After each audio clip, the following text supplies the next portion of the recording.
क्या देख रहा है? हाँ? कुछ नहीं। सीधे सीधे बोलना, मेरी बीवी को देख रहा है। कैसी बात कर रहा है? यार अगर तू मेरी बीवी को देख भी रहा है तो उसमें गलत क्या है? सोने में बात ही कुछ ऐसी है, जो भी उसे देखता है देखता ही रह जाता है। बहुत अच्छा है। वैसे एक बात बोलूं, मेरी बीवी से तेरी बीवी ज्यादा अच्छी है। जानता है क्यों? तेरी बीवी इस कांच के गिलास की तरह है। इसके अंदर जो कुछ भी होता है सब साफ नजर आता है और अपने हाथ में रहता है। और मेरी बीवी इस बर्फ के टुकड़े की तरह है। हम समझते हैं कि हमारी मुट्ठी में है, खोलो तो कुछ भी नहीं। Cheers. बैठ, तुझे एक जोक सुनाता हूं। दिल्ली में मेरा एक दोस्त है प्रेम, उसका पड़ोसी है पप्पू, हमारी तरह खास दोस्त है। एक रात पता है उन दोनों ने क्या किया? प्रेम पप्पू की बीवी के पास चला गया, पप्पू प्रेम की बीवी के पास। समझे? What nonsense? ये कोई जोक है? नहीं, ये हकीकत है। जोक तो अब शुरू होता है। ये बात को हुए 6 महीने हो गए और उन दोनों की बीवियों को आज तक ये नहीं पता कि उस रात उन दोनों के पति बदल गए थे। क्या बकवास कर रहा है? राज, हम मॉरिशस में हैं, हमें यहाँ कोई नहीं जानता। क्यों ना आज रात को तू सोनिया के साथ, मैं प्रिया के साथ। क्या है, बर्थडे गिफ्ट तो दिया ही नहीं तूने यार। बोल, तुझे क्या चाहिए? सिर्फ एक बार, मैं राज, तू विकी। क्या ख्याल है? हाँ? કેવી રીતે આપના ધ્યાનમાં આ વાત આવી વિસ્તારથી પહેલા સમજાવો, પછી જયભાઈને સવાલ કરીશ. પહેલા તો સર્વપ્રથમ તો આ મુદ્દા ઉપર ચર્ચા કરવા માટે આપશ્રીએ પહેલ કરી એ બદલ આપનો બી ખૂબ ખૂબ આભાર. કેમ કે સમાજની અંદર આજે જે આ દૂષણ વધી રહ્યું છે, એ દૂષણમાં ક્યાંક ને ક્યાંક આ પહેલ કરી અને આ બધા જ જ્યારે જાગૃત થશે તો એ મીડિયા યા તો સોશિયલ મીડિયાના માધ્યમથી થશે. એટલે આ જાગૃતતા માટે આપ સૌએ પહેલ કરી છે, બદલ આપનો આભાર. હવે બીજી વાત કે ક્યાંથી આની શરૂઆત થઈ, તો 4-5 મિત્રો મનોહર જેવા રિસોર્ટ ઉપર ફરવા જાય છે સુરતમાંથી. ત્યાં જાય છે, એમાં 5માંથી એક વ્યક્તિ પાર્ટિસિપેટ નથી કરતો, મતલબ આનો હિસ્સો નથી બનતો. એ એમ કહે છે કે ભાઈ આ વસ્તુ રાઈટ નથી, આવું ન કરવું જોઈએ. દારૂ પીને પાર્ટી કરીને એમના બૈરાઓ પણ બિયર જેવી પાર્ટી કરીને પછી રાત્રે એકબીજાની વાઇફને સ્વેપિંગ કરે. સ્વેપિંગ મતલબ આની વાઇફ ઓની સાથે, ઓની વાઇફ આની સાથે, આની વાઇફ ઓની સાથે, ઓની વાઇફ આની સાથે, મતલબ રાઉન્ડ સર્કલમાં આખું ચેન્જિંગ કરે એક નાઇટ માટે.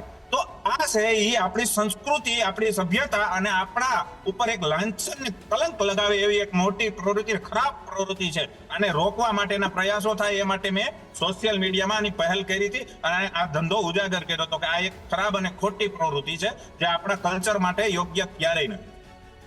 બિલકુલ રાજભાઈ, આપે આખી ઘટનાને ઉજાગર કરી. જયભાઈ પણ આપણી સાથે છે.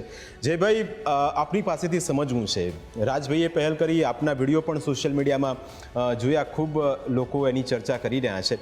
મારે આપની પાસેથી જયભાઈ સમજવું છે, આ જે આખો એક ટ્રેન્ડ શરૂ થયો છે, એ ટ્રેન્ડ એક તો શરૂ થવા પાછળનું કારણ શું? કારણ કે પશ્ચિમી સંસ્કૃતિનું અનુકરણ આપણે વસ્ત્રોમાં કરતા આવ્યા છીએ. હવે એ જ્યાં આપણે ઝૂકતા નહોતા ત્યાં હવે ઝૂકી જવા લાગ્યા છીએ અને એ તમામના વાણી, વર્તન અને પોશાકમાં આપણને જોવા મળતું હતું. ત્યાં સુધી વાંધો ન હતો, ખોરાક સુધી પણ કોઈને તકલીફ ન હતી. પણ હવે એનું અનુકરણ આ રીતે જ્યારે થતું હોય, જયભાઈ, કેટલું ચિંતાનું કારણ અને આપના ધ્યાનમાં કઈ કઈ બાબતો આવી?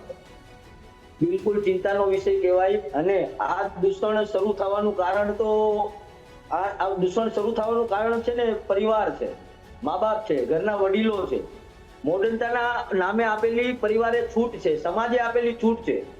એટલે આ બધા દૂષણો ચાલુ થવાનું કારણ આ લોકો છે.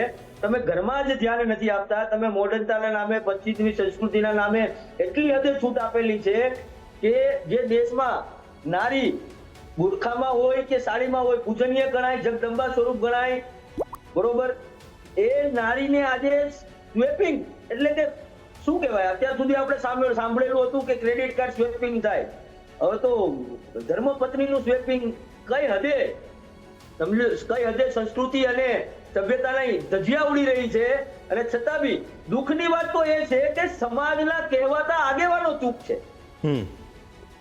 આજે જ્યારે અમારા જેવા રાજભાઈ જેવા મારા જેવા ઇન્ફ્લુએન્સરો જે જમીન સ્તર પર આ સંસ્કૃતિને બચાવવાનું કામ કરી રહ્યા છે, ધર્મ માટે લડી રહ્યા છે, અમે તો કાંઈ ન કહેવાય. અમે આ સમાજના આગેવાનો જે છે ને એના પગની ટચરી આંગળીના નખ બરાબર કહેવાય. જો અમે આ મહેનત કરી રહ્યા હોય અને અમને મિક્સ પ્રતિસાદ મળી રહ્યો હોય ને, કોઈ એમ કહેતા હોય કે નહીં સારું કર્યું, કોઈ એમ કહેતા હોય કે આ વસ્તુ નહોતી કરવી જોઈતી, એનું કામ છે એ જાણે, એને જેમ રહેવું એમ રહે, આપણે કહેવા વાળા કોણ, આપણા દેશમાં અભિવ્યક્તિની આઝાદી છે. આવું જ્યારે સાંભળવા મળે ને ત્યારે એમ થાય કે સમાજ પરિવર્તન તરફ નહીં પણ પતન તરફ જઈ રહ્યો છે. પરિવર્તન જરૂરી છે, સમય અનુસાર પરિવર્તન જરૂરી છે, પણ એવું બી પરિવર્તન ન હોવું જોઈએ જ્યાં આપણી સંસ્કૃતિ અને સભ્યતાનો નાશ થતો હોય. બિલકુલ ચોક્કસ નાશ થતો હોય એ સંસ્કૃતિ તરફ આગળ વધવું ન જોઈએ. રાજભાઈ, સવાલે આપે કહું કે એક મિત્ર હતો એ ગયો નહીં અને પછી આખી ઘટના એના ધ્યાનમાં આવી. કેવી રીતે આખું આ ચાલે છે એ થોડું સમજવું છે, કારણ કે અહીંથી અમદાવાદમાં રહેતા હોય એને થોડો ઘણો આ શબ્દોથી ખ્યાલ આવી જાય કે સ્વેપિંગ કરવાની વાત છે. રાજકોટમાં કોઈ રહેતું હોય તો એને ખ્યાલ આવે, વડોદરામાં કોઈ રહેતું હોય, સુરત તો હવે પંકાયું આના કારણે, પણ ગામડામાં છેક છેવાડે બેઠેલો વ્યક્તિ આપણી આ ચર્ચા જોતો હોય એને સમજવું છે, કારણ કે એને ઘરનો ઉમરો ઓળંગતા પહેલાં 10 વખત વિચાર કર્યો હોય.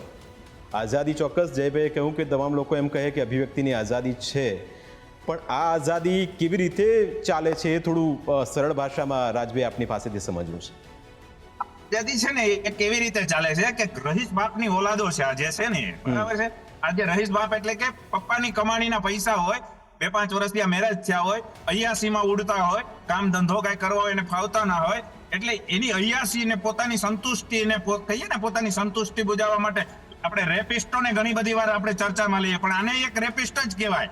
ભલે સંયુક્ત અને સમજોતાથી થયું હોય પણ આને રેપિસ્ટ જ કહેવાય. આજે કદાચ માની લો કે આ સુરતમાં જ થયું એવું નથી, આ તો વેસ્ટર્ન કલ્ચરમાં કદાચ ચાલતું છે, મેં તો ઘણા વર્ષો પહેલા સાંભળેલું બી છે, પણ ક્યારેય વિશ્વાસ કર્યો નહોતો. જ્યારે આ રૂબરૂ જોવા મળ્યું, આપણી સમક્ષ આવ્યું તો ખ્યાલ પડ્યો કે ના આવું બી અહીંયા બી થાય છે. તો મેગા સિટીઓ જે છે, સિટીઓની અંદર આવું થતું હોય છે, આનાથી એવી ખબર પડી છે.